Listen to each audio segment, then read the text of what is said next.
All right, hi Yahub. What's going on, Tony? Or Jacob. Can I call you Yahub? You can. Guns and stuff, whatever. That's right. This is officially episode 3. But we're going to call it episode 1. We're going to call it proper episode 1, official episode 3. So, we're going to start off with guns, man. Let's do it. P365 versus the XL. Yep. XL is relatively new. Very. Now, for those that don't know, you work at a gun shop down the street here. What's the buzz at the gun shop about the XL versus the regular? Got a lot of people that want to see it. Yeah. I have not physically seen it or put my hands on it yet. What's the wait time right now? When do y'all expect to have them? I don't even know. I don't even know. That's always a challenge with new stuff. Yeah. Yeah, sometimes you've got, Those texts. Texas in here. And there's a bit of background noise yet still. We haven't ironed that out, but I don't know if anybody heard the Texas gashes this morning. Sorry. Better safe than sorry. I hope it doesn't hit us here in a second. The 365 is a really great gun. The XL, anytime that I can get something that's got a little bit longer sight radius on it, for me is a plus. And I've had a lot of people kind of asking, because it's more of a, I guess for the sight radius. A lot of people like the longer grip. So it comes with a 12+1 magazine. You can get 12+1 extended grip on the regular P365. But you can get a 15+1 on the XL. Yeah. But there's this mental block for anybody who buys a small gun that when you start talking about a larger magazine, they go, no. That's not what's supposed to go in it, though. Give me the 10, and then I'm going to complain about my pinky hanging off. That's true. Even though I can put a 12 in it. That's true. For some reason. Because I don't see a difference. It's more comfortable, but it's not adding enough to the gun for me to go, oh, no. I'm going to stay with the 10. Because I hate the pinky hanging off the thing. Even if I had a small gun for compact, I can't stand my pinky dangling. Yeah. It's very uncomfortable for me. It's a really big deal. You've got people who come in, they start looking and asking and saying, oh, well, whatever the smallest gun that I can get in this configuration, and I don't want to get, the Glock 26, you got to know people are complaining all the time about the grip on the Glock 26. They can't get their finger on there. But when you bring up, hey, let's put a pinky extension on it, they go, oh, no, it'll make it bigger. Okay, well, no, it really won't. Not really. Not it's just enough. going to bring it down to the end of your pinky. Yeah. Some people are okay with it. Some people... They have the same sights on them as well. Same stock sights, but the XL is cut for the optic already. The Romeo 0, which I'm not familiar with. I've seen the Romeo 1. But it's pre-cut for it, and it has the flat trigger. Yeah. And a 90-degree break, it says on their website. Yep. And a flat trigger versus the round trigger. Flat trigger's coming around. Everybody wants flat trigger. I don't think I've ever shot a flat trigger, have you? What's the... Several. I got them in my ARs and... Okay. And all kinds of stuff. I just haven't had occasion to do that. The last I checked, the reason that people go to the 90 or the flat trigger in a quick firing situation, when you've got a curved trigger, you've got a high point, a low point, and a high point again. That's true. Indexing the trigger itself might be if you're firing it in a hurry, it doesn't matter if you catch it at the top or the bottom. It's flat all the way through. This makes sense to me. That's what I've heard. I don't know if that's the real reason. Well, that makes sense. It looks great. Yeah, looks sharp in a gun. They do look really good. Look cool. But that is something that I think has been a good push, is the consistency of no matter how fast you do it, you're right on. A kind of a level. It's a straight pull from wherever it's at.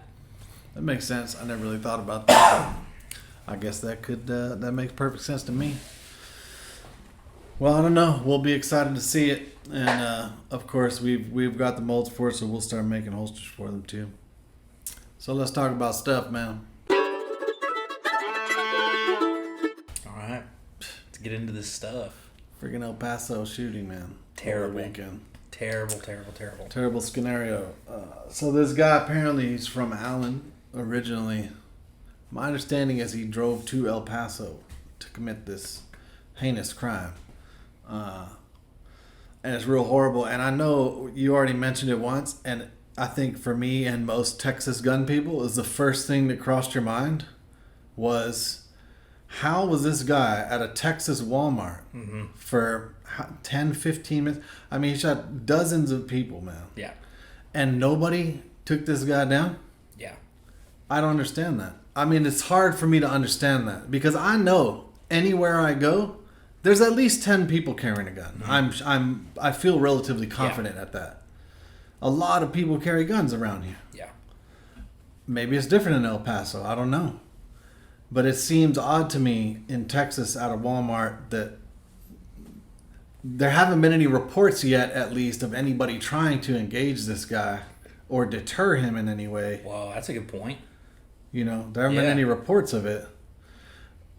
Now, look, the general rule is, and you've done instruction, you're an instructor too, you get yourself to safety. Yeah. You get yourself to safety, you get your family to safety, you know, you get out as fast as you can. That's rule number one. I can't begrudge somebody with their family not going back and, you know, risking their lives to do something when they're trying to get their own family to safety. I don't know, but I don't know. I would have a hard time. That's a lot of responsibility to put on. It is. Expect that from someone, but, you know, even if I'm not doing it for everybody else in the store, you know, your life's at risk. Yeah. You know, they said that the guy was going like aisle by aisle. And if you find yourself in nobody in any of those aisles had a gun. And if he's going aisle by aisle, I don't know. I've never been in that situation, man. In that situation. You know, you've got to think that you're like, oh, well, if I heard a gunshot, I'd take off.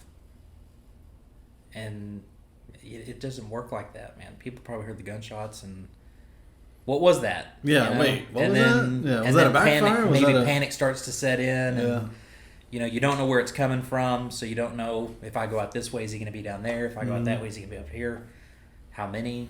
It's a very stressful, intense situation. It's just awful. Unless you've been through it and trained for it, it's probably difficult to do. I was just a little surprised. Yeah. Honestly, I was a little surprised that was able to happen. Yeah.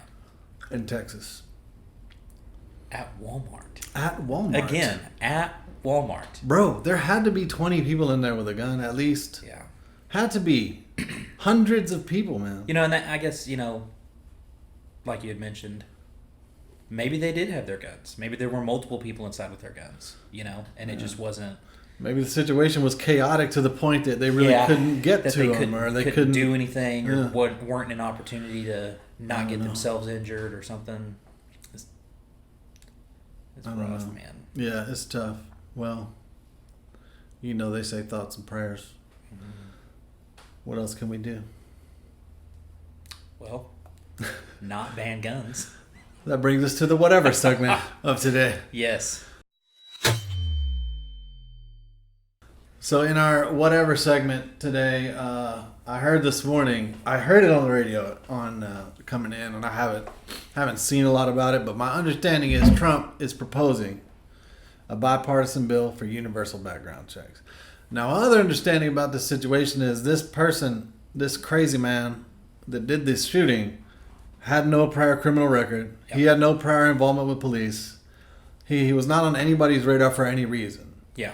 So background check would not have helped this situation. No. It would have done absolutely nothing to prevent this.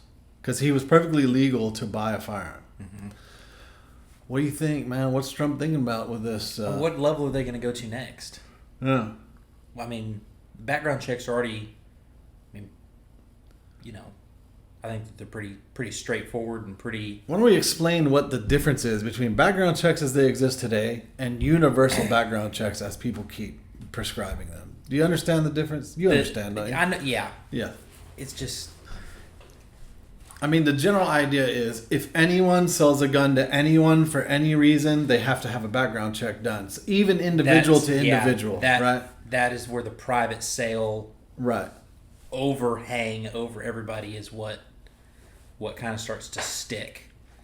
And even historical weapons. I want to transfer my gun collection to my kids. Yeah, now you got a background check. I got to background check my kids.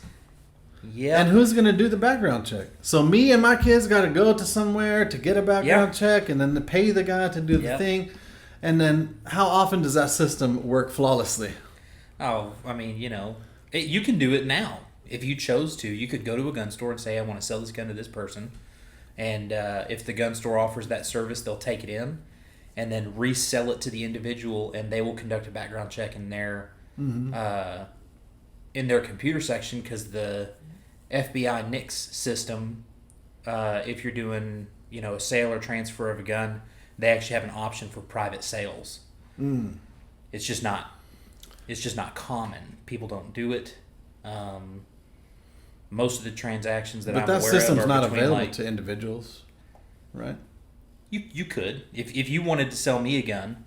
If I wasn't a dealer. But you were like, listen, you seem like a nice guy, but I'm not trying to, sell a gun to someone. Because, I mean, if I just tell you, well, yeah, I don't have any felonies, how do you know? Yeah. How do you... I don't know. You don't. You just have to take my word for it, which is why, if I'm selling a gun to somebody, I'll be like, you need to have a valid Texas carry license, because that takes the background check portion out of it.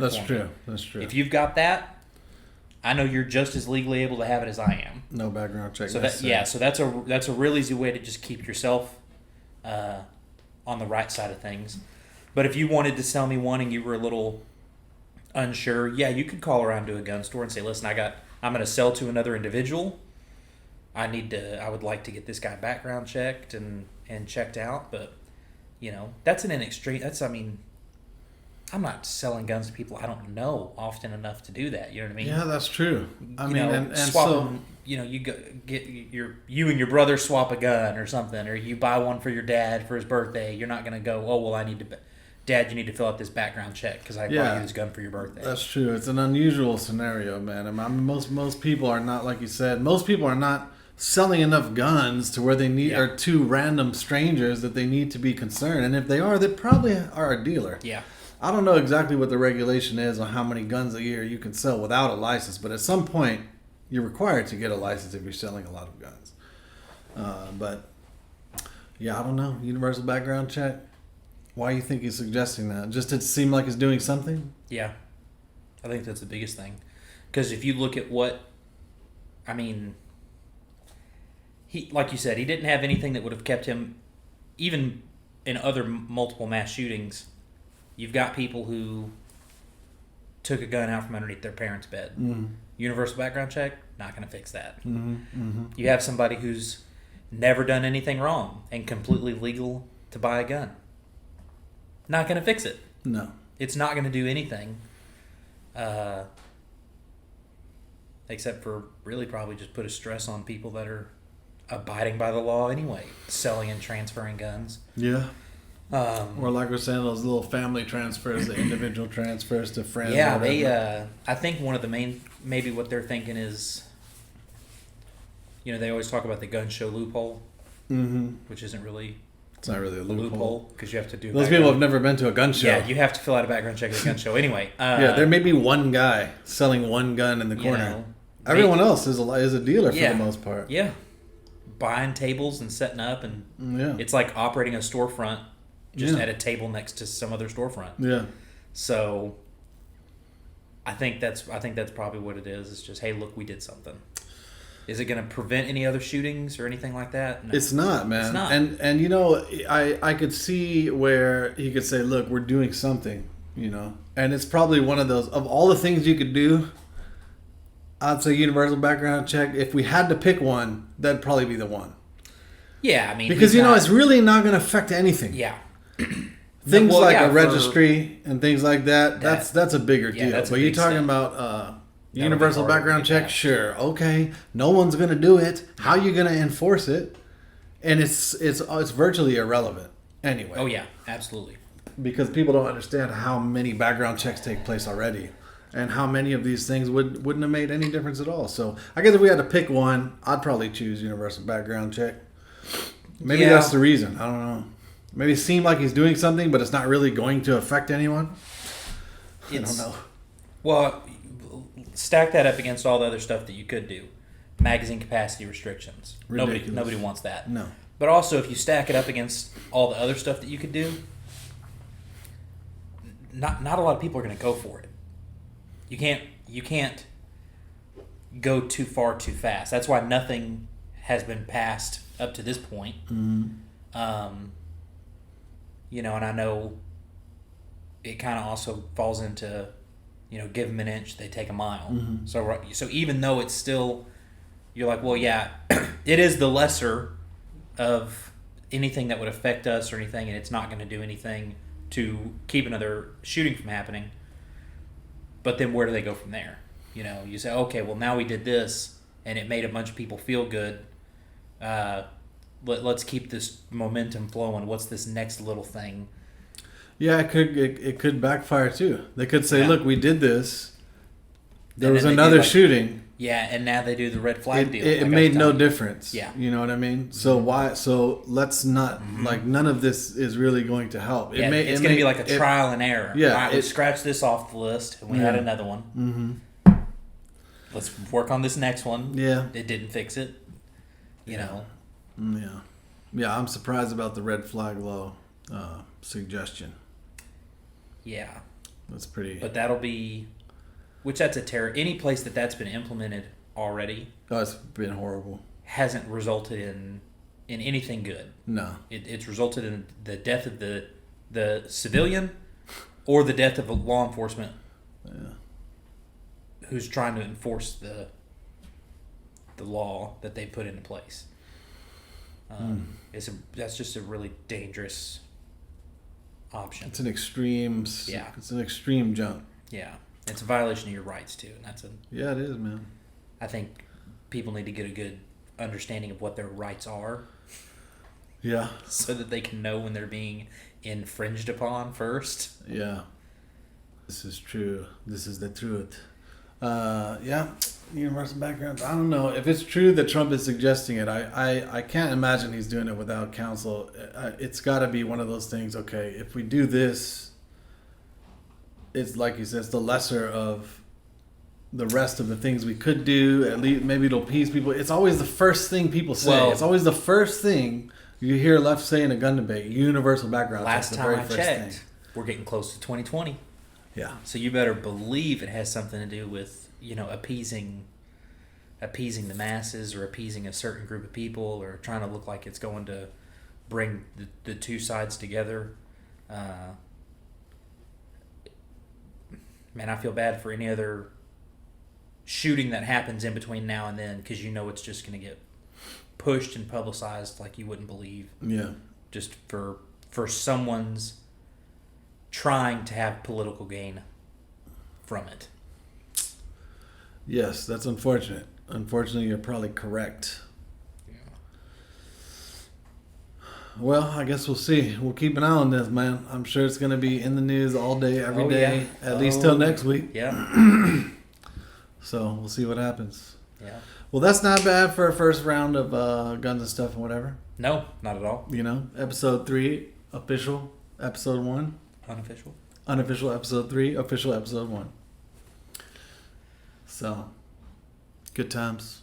Yep. This is going to be a more relaxed format, and we'll kind of tie some other things into it, but you know, maybe we'll do some live stuff at some point too, and live stream these as we get a little more comfortable with our format. Yeah.